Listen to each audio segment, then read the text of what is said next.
ഇസ്രയേലും ഇറാനും ഒരു യുദ്ധത്തിൻ്റെ വക്കിൽ നിൽക്കുമ്പോൾ ഇസ്രയേലിന് ഇറാൻ്റെ മേൽ വിജയിക്കാൻ കഴിയുമോ എന്നാണ് ഇന്നത്തെ വീഡിയോയിലൂടെ നമ്മൾ നോക്കുന്നത്. ഗ്ലോബൽ ഫയർ പവറിൻ്റെ മിലിറ്ററി റാങ്കിംഗ് പ്രകാരം ഇറാൻ 14-ാം സ്ഥാനത്തും ഇസ്രയേൽ 17-ാം സ്ഥാനത്തുമാണ് ഉള്ളത്. മാൻ പവറിൻ്റെ കാര്യത്തിൽ ഇറാൻ ഇസ്രയേലിനേക്കാൾ വളരെ മുൻപിലാണ്.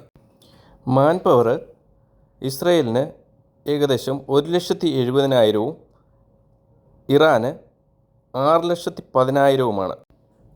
ഇസ്രയേൽ മിഡിൽ ഈസ്റ്റിലെ തന്നെ ഏറ്റവും മോസ്റ്റ് അഡ്വാൻസ്ഡായ റോക്കറ്റുകളും മിസൈലുകളുമുള്ള ഒരു രാജ്യമാണ്. ഇസ്രയേലും ഇറാനും തമ്മിലുള്ള ദൂരം എന്ന് പറയുന്നത് ഏകദേശം 1,500 മുതൽ 2,350 കിലോമീറ്റർ വരെയാണ്.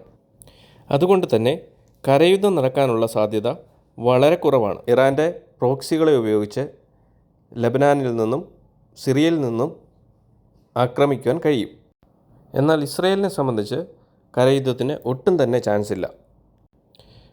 ഇപ്പോൾ നമുക്കറിയാവുന്നതുപോലെ ഗാസ യുദ്ധം തുടങ്ങിയിട്ട് ഏകദേശം 300 ദിവസം കഴിഞ്ഞിരിക്കുന്നു. ഇസ്രയേലിന് അമേരിക്കയുടെയും വെസ്റ്റേൺ കൺട്രീസിൻ്റെയും ഫുൾ സപ്പോർട്ട് ഉണ്ട്.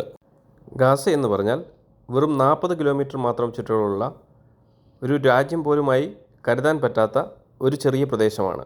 ഈ അടുത്തിടെ CNN നടത്തിയ ഒരു സർവേ പ്രകാരം ഹമാസിൻ്റെ 24 ബറ്റാലിയനുകളിൽ വെറും 4 എണ്ണം മാത്രമാണ് പൂർണ്ണമായി നശിപ്പിക്കാൻ സാധിച്ചിട്ടുള്ളത്. CNN പറയുന്നത് ഹമാസിൻ്റെ ശേഷി നശിച്ചിട്ടില്ലെന്ന് മാത്രമല്ല, സംഘടനയിലേക്ക് പുതിയ ആളുകളെ റിക്രൂട്ട് ചെയ്ത് സംഘടനയെ പുനരുജ്ജീവിപ്പിക്കുകയും ചെയ്യുന്നു. 300 ദിവസങ്ങൾക്കപ്പുറവും ഹമാസിനെ പൂർണ്ണമായി നശിപ്പിക്കപ്പെടാൻ പറ്റാത്ത ഇസ്രയേൽ ഇറാൻ പോലെ ശക്തമായ ആയുധബലവും ഉള്ള ഒരു രാജ്യത്തെ അമേരിക്കൻ സപ്പോർട്ട് ഉണ്ടെങ്കിൽ തന്നെ എങ്ങനെ പരാജയപ്പെടുത്താനാകുമെന്നത് കാത്തിരുന്ന് കാണേണ്ടതാണ്.